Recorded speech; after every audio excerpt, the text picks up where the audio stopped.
COVID has affected us all, and with all the negativity surrounding it, it's often hard to find the positive. One of the blessings it has given us is the opportunity to build an avenue for creating change, starting right here in our community. Discussing topics that affect us most, such as racism in healthcare, maintaining a positive mindset, creating change, the importance of advocacy, and the many lessons we have all learned from COVID. If you or your organization are interested in speaking engagements, send a message to quadcast99@gmail.com, reach out on Facebook at Quadcast, or online at drkwadwo.ca. Welcome to Solving Healthcare. I'm Kwadwo Kyeremanteng. I'm an ICU and palliative care physician here in Ottawa and the founder of Resource Optimization Network. We are on a mission to transform healthcare in Canada. I'm going to talk with physicians, nurses, administrators, patients and their families because inefficiencies, overwork, and overcrowding affects us all. I believe it's time for a better healthcare system that's more cost-effective, dignified, and just for everyone involved. Quadcast Nation. Welcome back, people. Really excited to bring this episode to you. As some of you know, we started Solving Wellness last week, an online virtual platform to promote wellness amongst us healthcare providers. You know what I'm saying? It's $99 per year or $9.99 per month. First month is free. We got virtual fitness classes, yoga, nutrition tips, cooking classes, and the topic that we're covering today, how to create resilience, how to improve stress management. So we brought back today Michelle Sorensen, clinical psychologist, and she gives us this talk today about the intro to cognitive behavioral therapy, how we can modify our thoughts, improve our overall well-being. As usual, Michelle throws down. She's full of wisdom. She's full of game. And we're super grateful for having her on the show. And this is a session that was available to our members within Solving Wellness, just to be able to, once again, get that education so we could better ourselves, so we could provide better care to our patients. So go to solvinghealthcare.com if you want further information on Solving Wellness. We're so proud of this bad boy. But without further ado, let's bring back Michelle Sorensen. Let's go. Here we go. Thank you. It's so nice to be here. And thanks for involving me. It's an important time. I mean, we're just across mental health. We're hearing from so many people who haven't sought help before. I think more than ever, people are actually, I mean, it's a positive that they're looking to proactively kind of add to their skills and learn how to manage stress. So maybe we can help that along a bit tonight. Absolutely. So I'm gonna just keep it as simple as possible here. Like when we say an intro to cognitive behavioral therapy, let's start with like, what is cognitive behavioral therapy? That's a good starting point. And I will mention, I know Julia put a handout up on the website. So wherever it is that people find tonight's video, there will also be a handout that people can look at online or print out. I have a copy here with me. And so that actually comes from a course that we developed to teach people CBT here at Resiliency Clinic. It's an 8-week course, but we're going to kind of condense it into a series of videos for Solving Wellness. And yeah, the CBT 101 is that CBT is a framework for therapy. It's amazing for therapists in terms of conceptualizing the issues they're working on with clients. And if I had to say it in a couple of sentences, it's basically that we're looking at the connection between people's thoughts, which affect their moods, which affect their behavior, physical symptoms, all happening within the context of one's environment. So actually within the handout, there's a worksheet that people can actually fill out. Like they can stop and think about their situation now and say, okay, environment, what's happening in my environment? Pandemic. Maybe I'm a healthcare worker or I'm a teacher, I'm a mom and my kids are out of school. Like what are the factors in your environment? And then what are the thoughts going through your head? What are your emotional reactions? What are the physical symptoms? You know, a lot of people these days, they might have tightness in their chest, you know, stomach aches, all kinds of different things. And then what are their behaviors? You know, do some people at work, say in a busy hospital setting, notice that they're withdrawing from their colleagues when they're stressed? They're not as, you know, engaged or connected anymore. You know, some parents might notice, oh, I'm really short-tempered with my kids. I'm raising my voice more. I heard one, recently, a really lovely client of mine say it's so easy to start, getting mad at our kids for being upset because we're all home together all the time and we're trying to work and take care of them. So that exercise really helps people to kind of conceptualize where they're at. But the whole CBT premise is that the way we think affects how we feel. If we learn to balance our thoughts, it's not about saying some thoughts are good or bad, but just more evidence-based thinking, balancing them out, then we can better regulate our mood. Again, not saying that moods are good or bad. It's okay to be sad. It's okay to be angry, but we can reduce our suffering. And when we do that, we can be in better control of our behaviors and our physical symptoms. We hopefully suffer less. So, in terms of partnering with you to bring this to solving wellness, I'm so worried about everyone right now, but in particular, we really need to build resiliency amongst healthcare workers because they do this job of taking care of other people, not just our hospital staff for sure, but there's just so many people in that boat right now needing good skills to manage their own stress so that they can have quality of life for themselves and still love the work they do. Amazing. I think that was very well put in terms of summarizing, what CBT is and thinking about the steps. So environment, physical reaction, mood, how you feel, your behaviors around that, and your thoughts around that. And maybe just because maybe I'm oversimplifying things, but even just walking through an example with a common healthcare provider, maybe if you need me to be an example, if you have something common in your head. I could come up. Actually, I was thinking about that as we came on, what would be a good example. And I did think of an example you shared once in a podcast where you were talking about coming in, you're on the phone, you have your lunchbox and you put it down and someone says to you, now I have to sanitize that surface. So that's a good example where, of course, you are going to have your own, maybe even somatic reaction, like a physical reaction that we call it in mindfulness. One of my main mindfulness teachers who I learned so much from, he always talks about co-emergence, your co-emergence as your emotions come out, so are the physical reactions. Some people might get lightheaded when they're really traumatized. Maybe you might get this anger and a visceral reaction. Do you remember what thoughts went through your mind?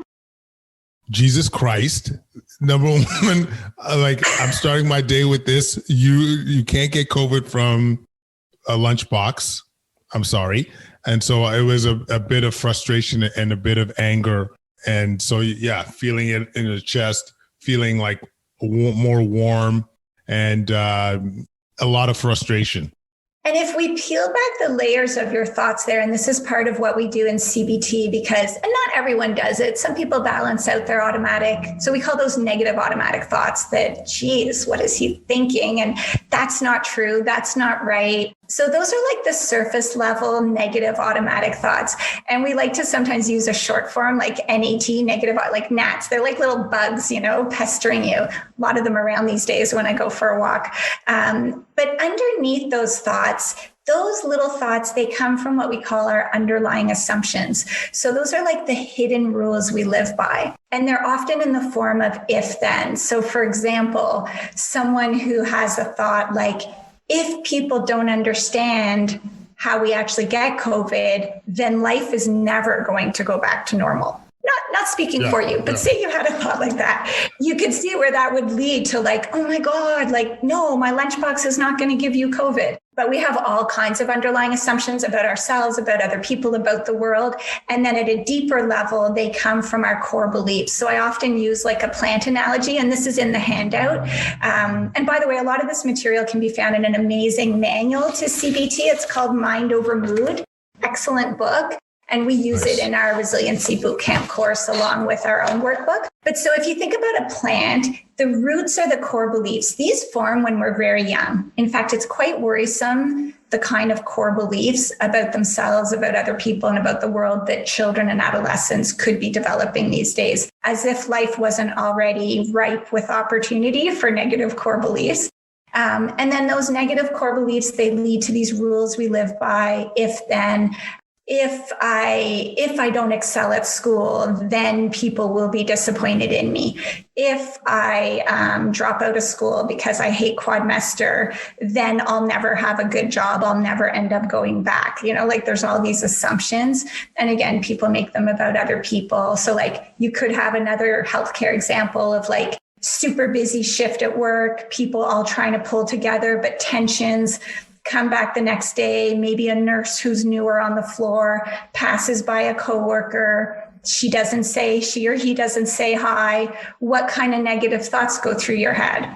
If you think to yourself, oh, she didn't say hi. Well, who knows what it is? Maybe she was distracted. Maybe she didn't recognize me in my mask. Maybe then you might settle and be okay. But if you think, oh, she didn't like the work I did yesterday, or he really thinks I messed up, they're not happy I came to work on this unit. You could just imagine the way it then affects your mood, anxiety, anger, or panic, and affects your behavior. Maybe you don't try chatting to people. Maybe you hang back. Maybe you get nervous and you don't do your job properly. Yeah. So, right?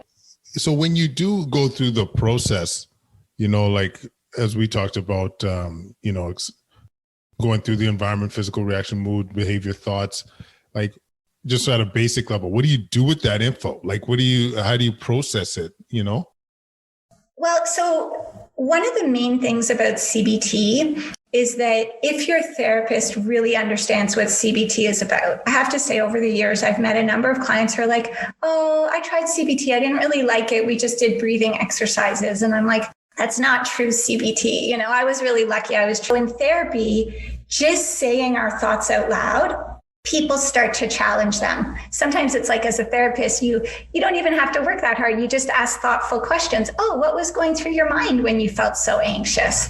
And then as people hear themselves open up, and I might encourage them and say, sometimes the craziest thoughts are the most important ones.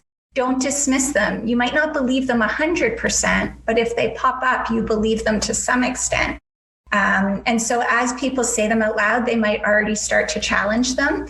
But that's a big part of what we do in CBT is we look at evidence. We say, and there's thought records we use, but again, sometimes it just happens conversationally. We say, okay, there's that negative automatic thought. No one at work likes me. Say you have a really negative thought like that. Okay, where's the evidence? And then we might do an exercise where we say, okay, let's go through all your evidence and say, is it a fact or is it interpretation? Okay, it's a fact my colleague didn't say hi to me, but my colleague doesn't like me. Is that an interpretation? Like same as with the lunchbox on the surface example you gave. Say, you're having this negative reaction and you think to yourself, like, he thinks I'm an idiot, or he thinks he knows better than me, right? Like, I'm not saying you said that, but say those kinds of angry thoughts went through your head. Well, you'll never know for sure. But if you calm yourself and you're like, okay, this guy's trying to do his job, or maybe he thinks differently than me. Maybe he has OCD and he's a germaphobe. I'll never know for sure. But if I consider these alternative possibilities, my mood probably settles down. Absolutely. And does that make sense? I don't know how to label this or what the term is, but I'll be honest, in that moment, this is kind of being married to a psychologist, I guess, advantage. I was, yeah. He's good, Kathy, yeah. Just put your... Like, we're very egocentric. We always think like the world is kind of revolving around our thoughts and our actions. And, like her doing that thing with the lunchbox has nothing to do with me. That's just, you know what I mean?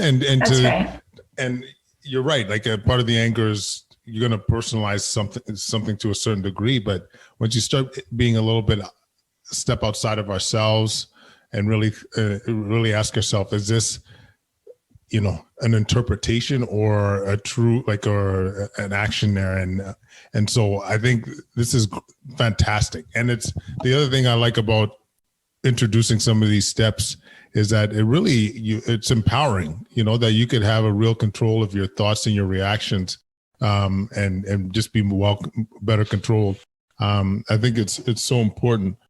Well, and if we think about patient care, right? If we think about all our hardworking healthcare professionals that are doing their best, and there's a lot of people in the public who are really scared and really angry, and we don't always present as our best selves, healthcare professionals or the patients. And so, for example, if someone walks into Emerge and like they're going through their COVID screening and they start getting agitated, we have these choices, like the person who's doing their job to screen you or to triage you or what have you.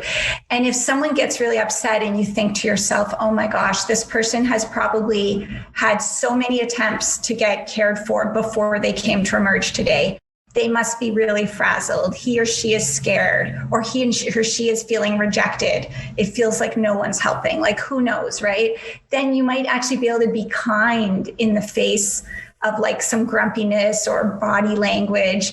And that goes a long way. So often when I do therapy with healthcare professionals and they work through some of their reactions, whether it's to the public or their own patients, they'll really catch on. They're like, oh, if I just kind of slow down and show empathy, balance out my own thoughts and handle my own defensiveness and say, oh, I know this is stressful. Like the littlest bit of empathy. And sometimes like the patient just turns from like a tiger to a kitten. Yeah. And I think I've given this story a few times, but I'm going to say it one more time. And when I was with Kathy, we were going to get our license renewed. And the person at the desk was just edgy and having the worst, having the worst day, just really short with us and everything. And so my reaction, like Kathy knows, I'm very impatient with people being rude or disrespectful. And so I'm normal reaction, chest out, puff out, getting ready to say something probably I shouldn't. And then Kathy puts her arm on my hand and her hand on my arm, and says to the DMV person, it's like, you know what? It sounds like you're having a really tough time, really tough day. Everything okay? And she completely diffused. It was incredible. Like she was just like, oh, it's been tough. Yeah. I just got to work late and all these kind of things, and ended up being like the nicest interaction. And I remember thinking to myself, that is so much better than what I was going to do. You know what I mean? Yeah, but it's a great example. And like when you say about being empowered, we can empower ourselves.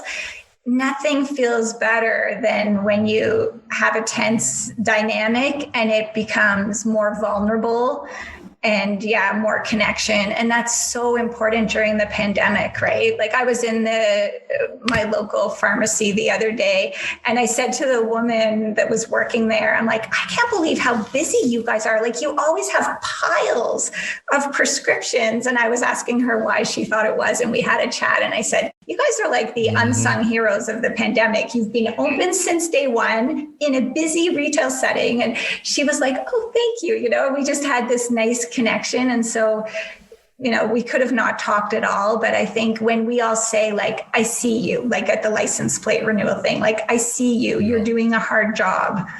It's hard dealing with the public, and brings out the best in people. For sure. So maybe Michelle, because people are our listeners, so once again, Solving Wellness are going to have access to some of these CBT information sessions.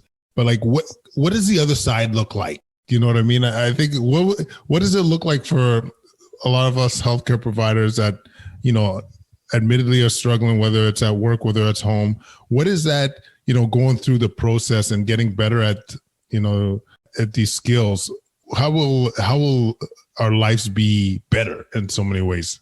Well, right now, I think what's important to recognize is that our environment is very stressful. And so we're not here in therapy, like my colleagues and I, and as you know, Kathy, your wife, like the work we do during the pandemic is quite different in that a number of the tools we might normally need, or the things to make your environment healthier, like getting back to going to yoga class or spending time, like what are your values? What do you value? Oh, okay, you really value time with family. Well, how can you make more time, to do that? Like a lot of this is different right now.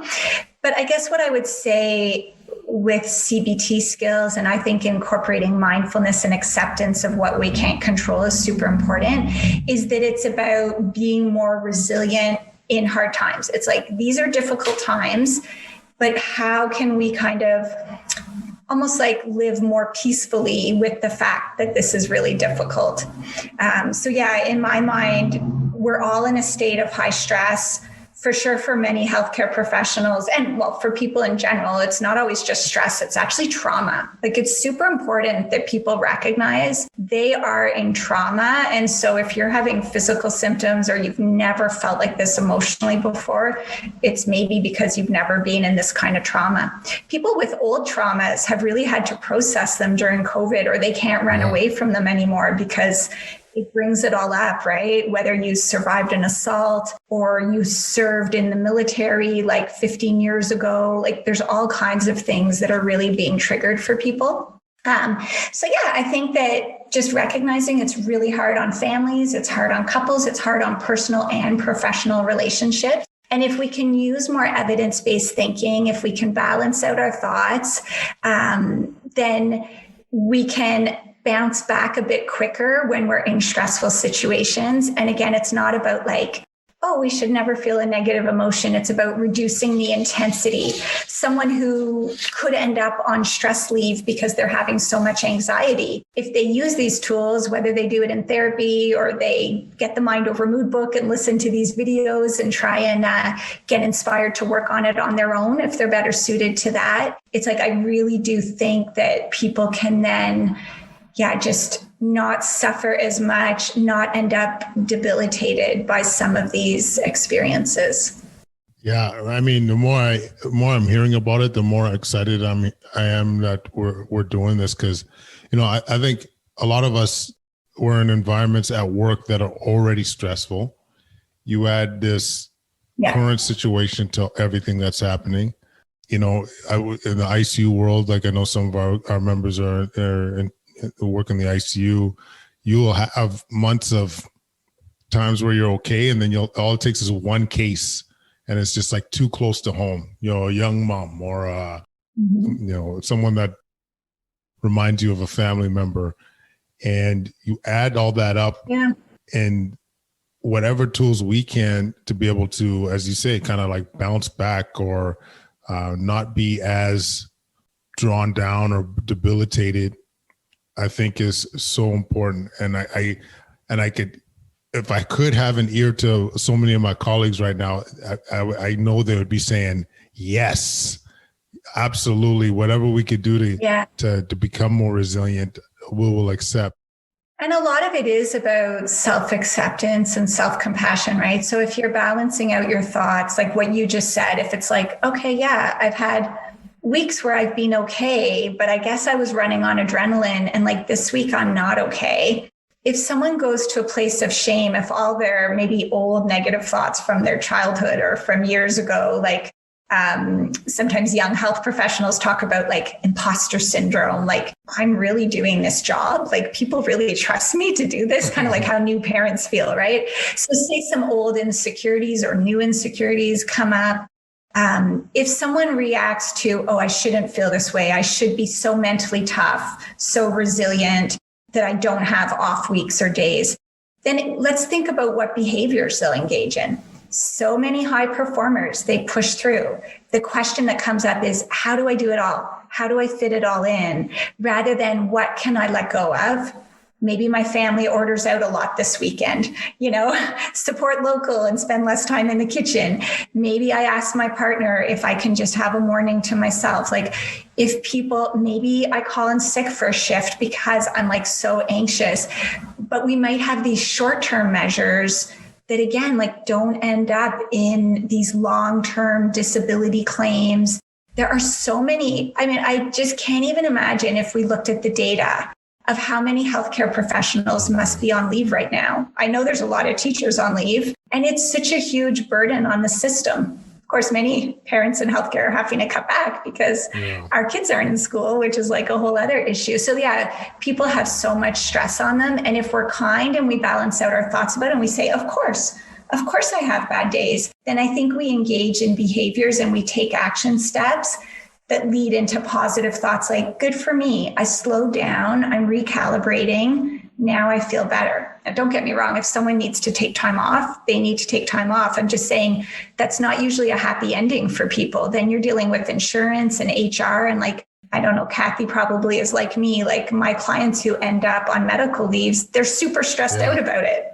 It's not good for your mental health, right? No, I mean, one thing in our many talks that I think would be an excellent message to a lot of us is the self-compassion piece. Like I felt like just at a personal level, having that green light to take care of yourself during tough times. Cause you know, a lot of us, especially like I'll speak for a lot of docs too. Like you get this idea that you could take on everything, you know, and just cause you've taken on a lot throughout your career, you know, a lot of people are overachievers, but to get that green light to say like, you know what, can you put the kids to bed today? I just need a second, or can I get the morning off? Just need to kind of decompress. I gotta say like that is so important, especially during this time right now. You know, it's as a parent, as a doc, to be able to optimally take care of those that I need to take care of. We gotta look after number one, gotta look after ourselves.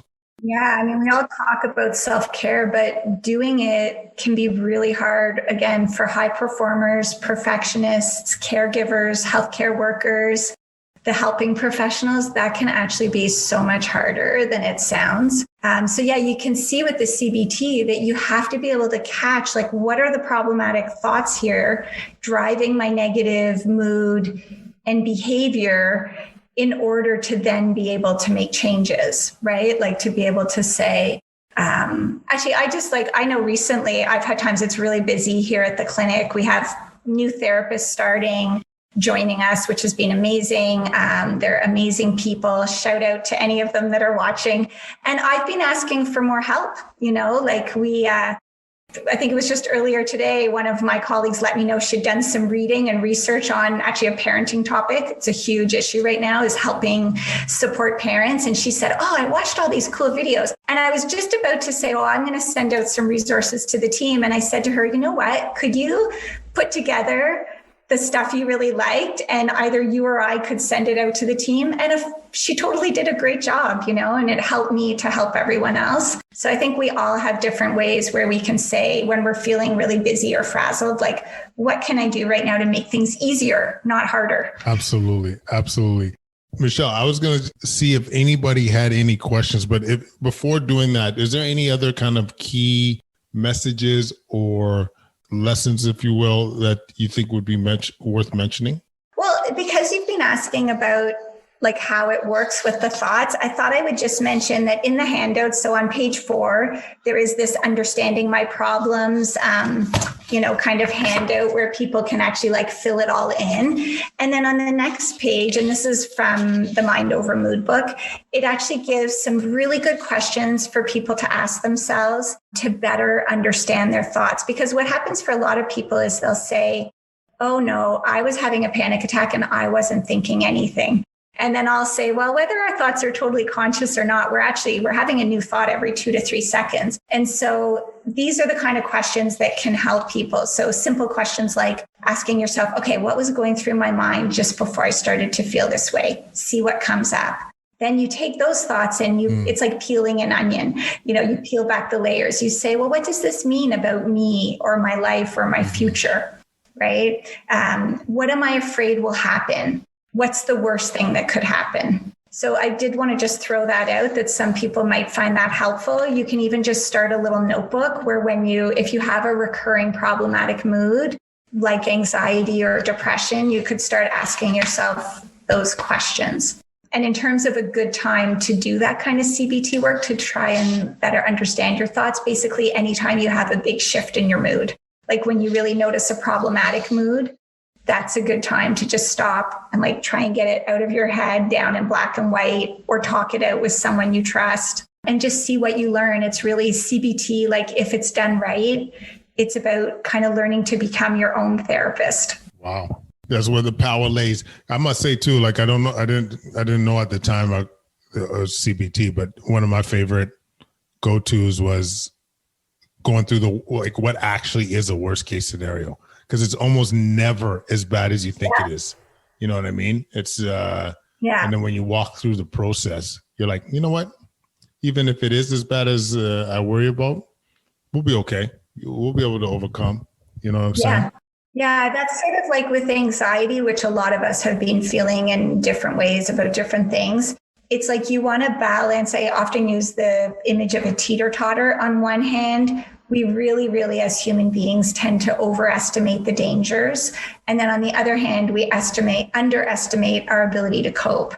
So if you could do one or the other, or a bit of both, as in better estimation of the actual dangers, and then a better estimation of your ability to cope, right? Like the kids are never going to go back to school this year. Okay, well, if that happens, how can we cope? We can cope, can we figure out ways? Obviously that's harder for some people. Not to be insensitive. There are single parents, there are healthcare workers, there's all kinds of different people, but no, it's just, I laugh because it's like so on top of our minds right now. Yeah, no, actually the episode I released today was on the safety of schools. Actually, it is fantastic, by the way. Yeah, check it out. Dr. Tracy Hoig. You will love it, people. Before taking any questions, type in SW if you're on the Facebook Live. That will get you all the info you need to hear about for Solving Wellness, where we're changing that boogie for real. So I'm just going to do a quick perusal and see if there's anything that people were pressed on. So Mary brought up a good point here. Many nurses are leaving the profession and retiring early. I've noticed that too, actually. A lot of people that definitely are considering either they're retiring for sure or they're leaving. And it's honestly, it's really sad to see, because often they're high quality nurses that bring a lot of experience and knowledge and wisdom within our unit. So yes, Mary, I completely understand where you're coming from.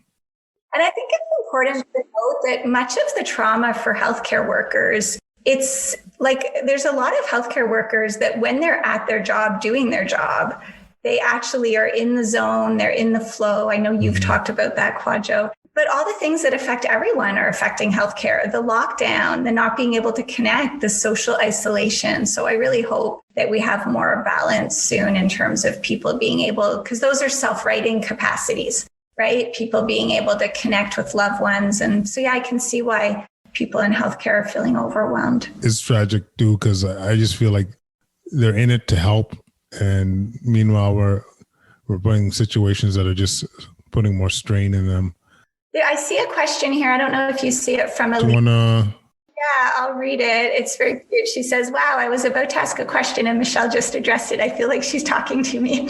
But this is actually a fantastic question. So thank you, Alicia, for asking it. I was going to talk about how since having my first panic attack in December, I find that sometimes the panic starts to come and I can't even pinpoint a thought. Is it possible these physical symptoms can just come about from an accumulation of events, thoughts, without there being a specific trigger? And then she talks about having certain strong physical symptoms. And her first worry is that it's another panic attack coming. How do I stop these things from spiraling? So this is how people end up diagnosed with panic disorder.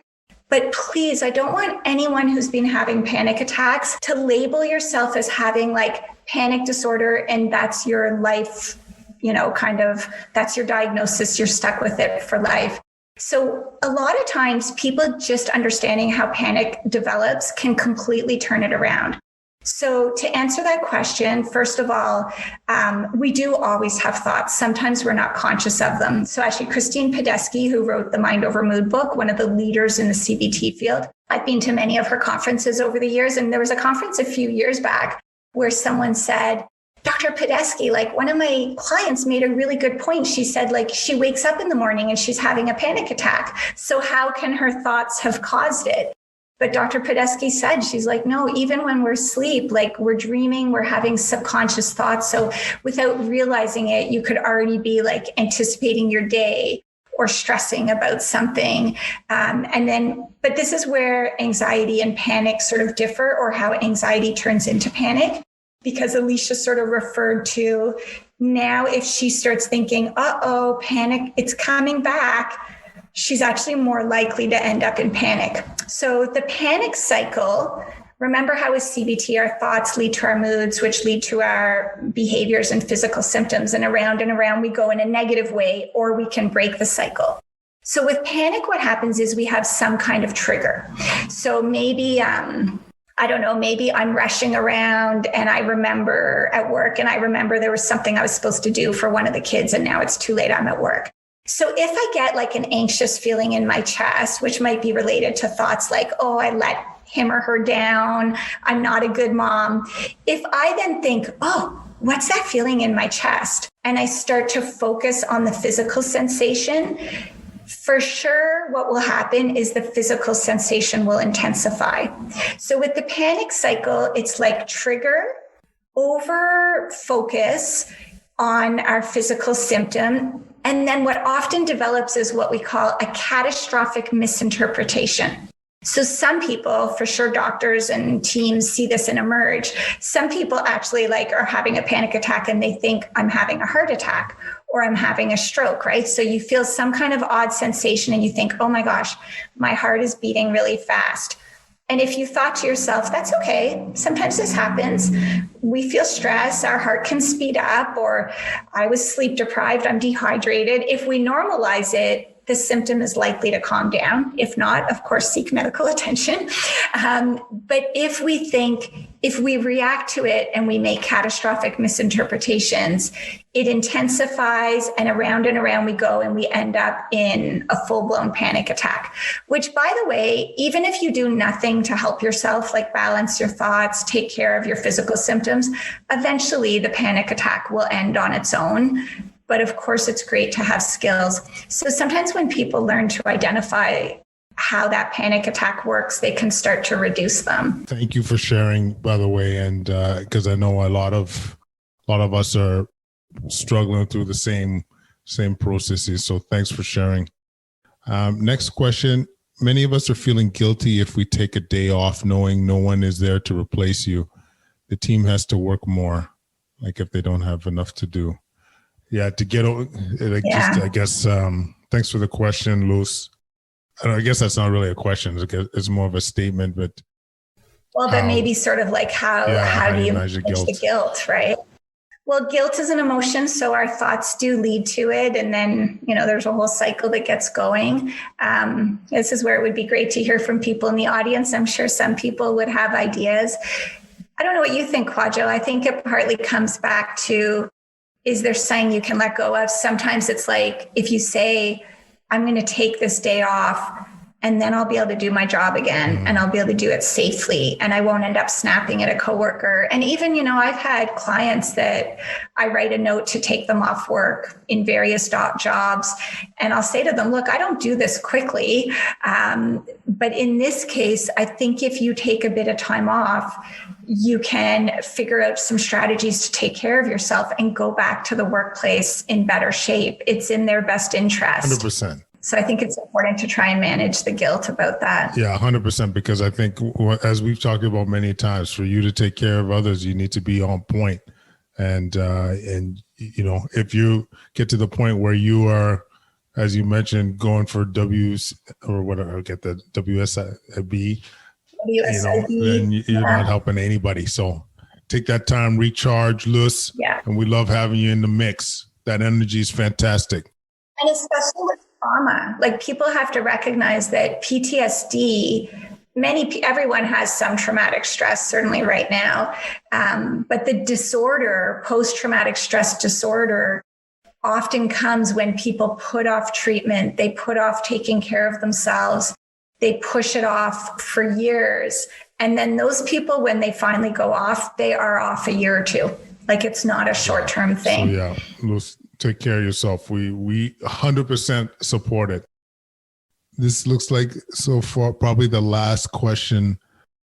My mood is not depression or anxiety. It's mostly outrage with some of the stuff that are happening in school closures, vaccine rollout, et cetera. Does CBT work for that is the question. It's a great question. So I think CBT helps for coming back to managing your thoughts about these things and then making mindful decisions about how we feed the thoughts. I mean, I think there's like, being angry is okay. You know, it would just be so unreasonable to not expect people to have anger. And anger is part of grief, right? Like, in grief, we have depression, denial, bargaining, anger. We work towards acceptance. So I will share personally that when I'm really upset about something COVID related, I try and use my CBT skills to balance out my thoughts and know that, you know, me being angry or upset all day is not going to do me or my family or my patients any good. And then I try and take some action, because if we think about the cycle, if I balance out my thoughts and I think, okay, I'm going to sit down and write a letter and, you know, copy Ottawa Public Health and the mayor or whichever, you know, the provincial government.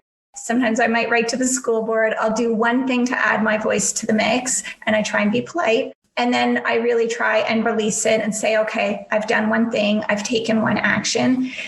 And so no matter how hard things are, we can give ourselves credit for how we cope with them. Like, this is really the resiliency model. And CBT is part of it, but I think mindfulness is part of it. And so, you know, if you resist anger, you feel shame about it, you're just going to end up in a worse place. But if you acknowledge your anger and you say, yeah, like, anger is a sign that things are not okay, right? And then we get away a little, like, if we spend too long on blaming and shaming, it won't help us. But if we come back to, what can I do? You know, if I take care of my family, those will be healthy people that help society move forward. You know, maybe I can't save everyone. If I take care of my patients or my colleagues, I'm kind to my neighbors, like, what is in my control? What are your thoughts on that, Kwadwo? Well, no, I mean, I can't believe how relatable that is what you said. Like, this is, I mean, those that know me well, it's been a monster driver of doing the things on social media, mainstream media, on the podcast is, you know, I'm raging similar to the DRAC there on issues around COVID. And, you know, my part is just channeling that energy into something productive. And so what you're saying right there is like my anthem. Well, it was interesting. I saw a quote a while ago. Some friends and my husband and I had a little kind of email chat going about some things a month or two back. And people started sharing quotes from like Star Wars and stuff, like these deep, insightful quotes. And I can't remember where this one came from, but it was something like, there's no peace without passion. That actually made me feel better, because sometimes I'm like, why do I get so worked up about things? You know, if I can share that I am like that. And then I'm like, no, I care a lot. So the self-compassion is like, I have to be who I am. Like, maybe some people can keep quiet more or can just like accept the party line. But I liked that quote, there's no peace without passion. Like, we're all passionate in healthcare about what we do. And sure, we all feel differently about some of the COVID related issues, but it's because we care, right? Sorry, I had a technical difficulty there. I was hearing you on Facebook and so sorry. And then I was looking at the answer to the D-Rack was just saying, thank you. Grief is definitely there underneath the anger and outrage. Very helpful. Yeah, what you're saying there to me, you know, I really like that passion piece, because it's just basically giving some acceptance for why we feel so strongly about things. And, you know, I mean, once again, I've said this a few times, like part of getting through these tough times is being your authentic self. And if you're passionate about something, you're no reason to bring that down, Yeah, exactly. It can be difficult sometimes during COVID because everything feels like a political statement. But yeah, for like-minded people who feel angry about some things, I think the starting point is to say, okay, I feel like that because I care. I care about kids' mental health. I care about adults' mental health. I care about living life. Like I saw a comment somewhere yesterday that said, when are we allowed in Ontario to do something other than work? And I was like, oh my God. That's a really good point. I said it, but I was like, that is brilliant. It's like, yes, and so I think, I don't know, I'm sure other people feel like this in healthcare, but like with the latest school closures, I will fully admit that like the thing that just makes me so upset, and I mean, my colleagues are the same, like we have held people's pain and trauma for over a year. In that initial lockdown, I was locked in a room away from my children, trying to help all my clients. I love my work. I'm happy to do it. But I've worked through 2 rounds of school closures. My kids had no camp, nothing last summer. I hardly took time off. And with these school closures, I thought, okay, this anger might affect my work if I don't, because the thought in my mind, so my CBT, I am working so hard and I try and like the clinic has built, we have people that are working here that have jobs, and the government won't educate my children. I'll fully admit that was the negative thought in my mind. So I took action. If we look at that CBT cycle, I started reaching out to clients and being a bit vulnerable and saying, I have 4 school-age children. I've got, 4, a high schooler, a middle schooler, and 2 in elementary school. And my son has a language disorder. Wearing a mask all year is not good if you have a language disorder, and he has special needs and it's hard for him to be online. I didn't tell my clients all this, but I just said I have 4 school-age children. I have to space out appointments more. I'm mostly only going to be working in the morning. That's not always working out, but I'm trying. I have to be more present. And you know what? Most people were so supportive. Some of them have agreed to see colleagues. Mostly they're happy to work around my schedule. And so that action is to actually, it invited more positive thoughts. It was like, oh, look how supportive people are. They get it. They understand. Rather, if I push through and I try to serve everyone and I rush home from work at 3 or 4 o'clock and I'm making dinner, and then I would end up frazzled and I wouldn't be good to everyone anymore. Now I'm lucky. I'm self-employed. I can make those decisions about my hours, right? What comes to mind when you say that too is like I don't know how this ties in necessarily, but the power of vulnerability. Like when you were just being raw with people and saying, this is my situation, and fully, I think when you express your situation, people understand how delicate a situation it can be for you. And that's hard in psychology because we try not to self-disclose, right? We make sessions about our clients, and but these, as everyone says, these are unprecedented times. And finally, after 13 months, I was like, okay, I have to modify some things. And again, if you're vulnerable, so like for people saying about being guilty about taking a day off, and of course, it's not just in healthcare. Like I'm hearing this from people that work for the government, people who work in private industry. I mean, some of the private industries, because of working from home, there is no division anymore between home and work. Like there are companies that expect their people to be available at 8 p.m. for calls. Like it's really demanding. So for everyone to set limits, to be vulnerable and open up about when it's too much, to invite empathy. I'm not saying everyone can do that, but I think more of us can do it than we think, And I know for me, when I said I've got to take some time off, of course, if I asked a colleague whether they could help with cases, like everyone's very happy to be supportive and to pitch in. I love it, Michelle. Listen, as usual, you are a gem. You're one of our, what I call heroes out there that are making us stronger so that we can do our jobs. I really appreciate you taking the time to do this, being part of the Solving Wellness team. I know it means a lot to our team members and those that are listening. So God bless you. Thanks so much for doing this. Thank you for the opportunity. And thank you everyone out there for tuning in, and just keep thinking, you taking care of your mental health, like each of us is a little link in the chain. We can all move society forward coming out of this, And we'll do another video soon and we'll follow up on next steps. 100%. Thank you so much. Thank you. Bye. Kwadcast Nation, thank you so much for listening. As usual, Michelle throwing down. Thank you so much, Michelle. Follow us on Instagram, YouTube, Facebook, Twitter at Kwadcast. Leave any comments at kwadcast99@gmail.com. Leave that 5-star rating on iTunes. That helps with the visibility of the show. Throw a comment in there too. We love it. As we said, solvingwellness.com. All things good to improve the overall well-being of us healthcare providers. Continuing to change that boogie, you know what I'm saying? Thank you so much. We'll connect again real soon. Peace.